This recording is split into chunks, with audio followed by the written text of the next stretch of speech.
Olá, meus queridos amigos, muito bom dia! Muito bom dia, muito bom dia! Hoje é sábado dia 31 de março, né? Estamos aí na véspera da nossa Páscoa.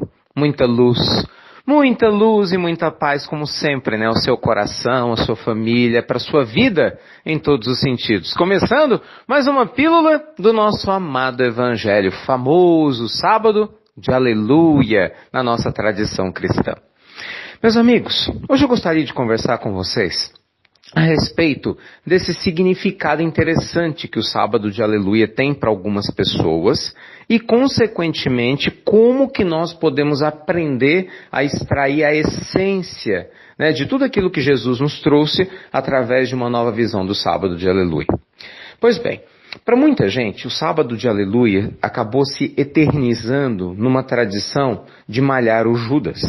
Tanto que ainda é comum, né, nós assistirmos nas televisões a tradição de vários lugares, né, simbolicamente um Judas, um boneco, né, feito de pano ou de outro material qualquer, em que muita gente vai, bate, malha, como se numa simbologia estivesse punindo Judas por ter traído Jesus.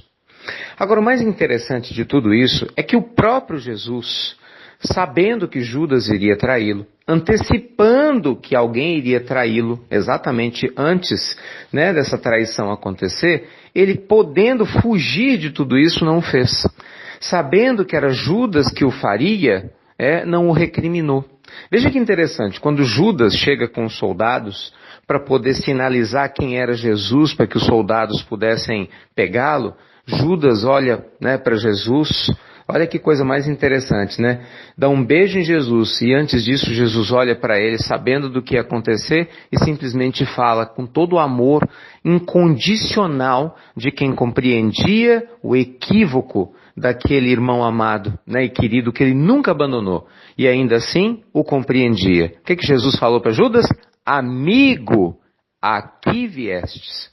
Gente, Jesus chama Judas de amigo. Por que isso tudo aconteceu? Judas não era um homem mau, né? As revelações espirituais que nós tivemos todos acesso, né, em especial através das obras magníficas de nosso amado Chico, nos mostram que Judas não era um homem mau. Ele era um homem como eu e você. Ele tinha muitas boas intenções. O problema é isso, né? Tem gente que está cheia de boas intenções, mas não tem prudência, não tem bom senso, não tem discernimento. Então, na impulsividade de Judas, ele acreditava que a revolução que Jesus, né, aparentemente oferecia, era uma revolução que se faria através dos meios políticos, dos meios sociais. Judas acreditava que era necessário o apoio do poder transitório da terra, dos políticos da época de Roma, para que o reino de Deus se estabelecesse no mundo. Ele não tinha entendido ainda, meus amigos, que a grandeza que Jesus oferecera a todos nós, né, e em especial a eles naquela época, ainda mais aos discípulos que o acompanhavam, era uma grandeza íntima, era uma libertação dos nossos vícios morais. Era a concretização do reino de Deus, né, numa maneira renovada de viver, com a mente serena, com o coração suave, né, de uma maneira generosa e pura. Então Judas, ao ignorar esse processo, ele se deixa levar pelo ímpeto do caminho mais fácil, que ele julgava mais fácil, ao invés de estar sensível ao caminho mais duradouro. Porque isso é uma aprendizagem para nós, né? Muitas vezes a gente procura o que é mais fácil na nossa vida. Só que nem sempre o caminho mais fácil, que tem atalhos, é o melhor. Para não dizer, quase nunca.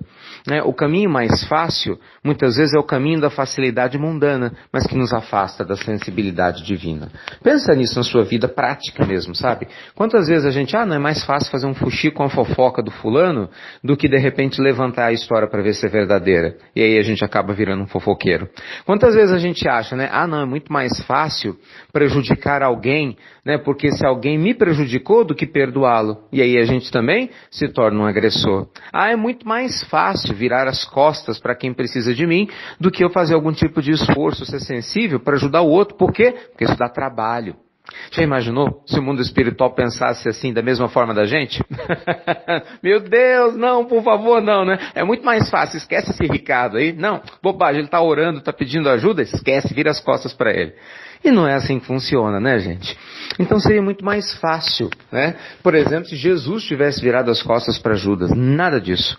Judas ignorou o caminho verdadeiro, infelizmente fez uma escolha equivocada, e entretanto, né, o próprio Cristo tinha dito que o escândalo era necessário, mas é daquele de quem viesse. É claro que o próprio Judas, ao tomar consciência do seu equívoco, comete, né, a loucura do suicídio, mas o primeiro ato espiritual de Jesus, exatamente no instante em que Jesus se despede fisicamente, naquele momento da crucificação, né, daquela cruz ali no alto do Gólgota, foi resgatar Judas nos abismos profundos do arrependimento dos umbrais terrenos. Jesus foi resgatar Judas. Então vejam vocês que o próprio Cristo, ele não perdoa Judas. Sabe por que ele não perdoa? Porque ele não se magoou. Porque só perdoa quem se magoa. Jesus acolhe Judas como um pai amoroso, uma mãe amorosa acolhe um filho que entende ter cometido coisas equivocadas.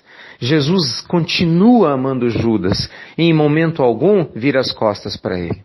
Então você tem certeza que a melhor forma cristã da gente passar o sábado de aleluia malhando Judas?